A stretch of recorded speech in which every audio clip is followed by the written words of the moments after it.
Indian medical association शाखा साउंडर द्वारा जीवन रक्षक ORS घोल व स्तनपान जन जागृति रैली तथा जगह जगह नुक्कड़ नाटकों का आयोजन कर इसका महत्व बताया। इंडियन मेडिकल एसोसिएशन शाखा साउंडर द्वारा जीवन रक्षक ORS घोल व स्तनपान जन जागृति रैली का आयोजन किया गया था। रैली का शुभारंभ IMA हॉल से किया गया था। इंडियन मेडिकल एसोसिएशन के अध्यक्ष डॉक्टर विलास मानकर, वरिष्ठ चिकित्सक तथा पूर्व अध्यक्ष विजय धोटे, डॉक्टर विजय घट्टे आदि ने हरी झंडी दिखाकर शुरुआत की। इस जन जागृति रैली में आकार रंगभूमि and culture academy, Suvarna nursing college, NITM nursing college के नर्सिंग प्रशिक्षणार्थी छात्रा तथा शहर के सभी चिकित्सकों ने भाग लेकर इसे सफल बनाने हेतु प्रयास किए। सर्वप्रथम बस स्थानक परिसर में स्थित आस्था लेबोरेटरी के प्रांगण में आदिम रंगभूमि व सांस्कृतिक प्रतिष्ठान के कलाकारों ने नुक्कड़ चौराहे पर खुले में बेचे जाने वाले खाद्य पदार्थ तथा पानीपुरी आदि से होने वाले विकार तथा उत्पन्न होने वाले जानलेवा बीमारियों जीवन रक्षक घोल ORS किस प्रकार उपयोगी है। नवजात शिशुओं के लिए माता का दूध अमृत तुल्य होता है, इसलिए माताओं ने बच्चों को कम से कम 6 माह स्तनपान जरूर कराए तथा खाने से पहले हाथों को साबुन से स्वच्छ धोए ताकि हम स्वस्थ रहे। इस विषय पर जन जागृति हेतु नुक्कड़ नृत्य द्वारा प्रस्तुति देकर वाहवाटी लूटी। वहीं उपस्थित इंडियन मेडिकल एसोसिएशन द्वारा जीवन रक्षक घोल ORS घोल के पैकेट वितरित कर इसका महत्व बताया। इस आयोजन के सफलार्थ doctor Sangeeta Jain, doctor Jyotsna Dhote, doctor Karuna Bokde, doctor Prachi Bhagat आदि ने परिश्रम लिया। आकार रंगभूमि व कल्चर एकेडमी के आकाश पवनीकर, बाल कलाकार स्वराज राउत, सिद्धांत क्षीरसागर, सुवर्णा नर्सिंग कॉलेज के प्राचार्य तथा सभी छात्राएं प्रमुख रूप से उपस्थित थे। ये जो जन जागृति रैली है, ORS रैली से कहते हैं।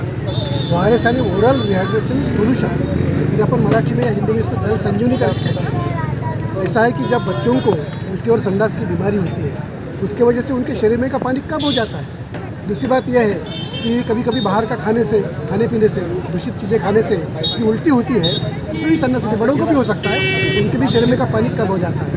यदि धूप में गए और पानी का यदि शरीर में अभाव हुआ तो चक्कर आता है, बेहोश होते हैं, उससे भी अपन ORS का घोल ले सकते हैं। यानी जो भी चीज़ में शरीर को कमजोरी आती है, जिसमें शरीर में का पानी और इलेक्ट्रोलाइट कम होते हैं, उसमें ORS यानी जल संजीवनी जादू ही जैसा काम करती है और जान बचाती है। हाँ, बिल्कुल सही बात पूछा आपने, बहुत अच्छी बात है, क्योंकि ये नमक, शक्कर और पानी ये सब घरों में उपलब्ध रहता है।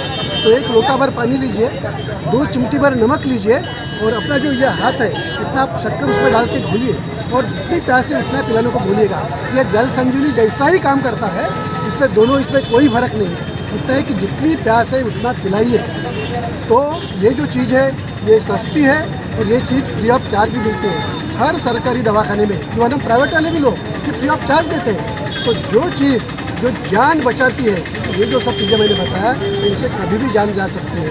और बहुत सारी जो डायरिया में, संडास की बीमारी में जो जान जाती है, वो बीमारी की वजह से नहीं जाती है, वो शरीर में जो पानी कम होता है, इलेक्ट्रोलाइट कम होता है, उसके वजह से जान जाती है। कोई भी उल्टी संडास के जो आजार होते हैं वो 1-2 दिन में तो ऑटोमेटिकली ठीक होते हैं। महिलाओं को जो स्पेशली ब्रेस्ट फीडिंग मदर्स जिसको बोलते हैं, लैक्टेटिंग मदर्स, आजकल मोस्ट ऑफ द समझ लो 50% से भी ज़्यादा लोग वर्किंग हैं। तो एक मेजर प्रॉब्लम लेडीज़ को ये होता है कि पौष्टिक आहार मिलना वर्किंग होते हुए और साथ में बच्चे को ब्रेस्ट फीड कराना, 2 चीज़ें बहुत ही निगलेक्ट होती है। तो इसके लिए एक ऑप्शन एक्सप्रेस मिल्क का होता है, जिसमें आप ब्रेस्ट मिल्क को 8 घंटे तक स्टोर करके रख सकते हैं और बच्चे को वो पिला सकते हैं। तो पौष्टिक आहार सिर्फ माँ का दूध ही है, तो उसको कोई ऑप्शन नहीं है दूसरा। और बाहर के खान पान के लिए मेरा ये कहना है कि ये आप खुद में अपने आप में ये हैबिट डालिए कि जितना ज़्यादा हो सके हेल्दी फूड, और वही जो आप हेल्दी करेंगे वही आपके बच्चे को आप आगे जाके दे सकेंगे। अभी का जो वातावरण है, इसमें जो बदलती लाइफस्टाइल हो रही है, मैं तो यही सजेस्ट करूँगी थोड़ा सा उसमें आप व्यायाम रखें, थोड़े खाने की आदत में सुधार लाएं, अच्छा हेल्दी खाएं, उसमें फल हो गई, हरी सब्जियां हो गई, और सबसे इम्पोर्टेंट है टाइम। वर्किंग वुमेन रहती है, वो अपना टाइम कर नहीं सकती मैनेज, इसलिए वो टाइम से खाना खाए, व्यायाम करें और अपनी लाइफस्टाइल थोड़ा हेल्दी करें, तो वो उनके बच्चों के लिए भी आगे अच्छा होगा। महाराष्ट्र TV 24 के लिए संवाददाता किशोर ढूंढेले के साथ सावनेर।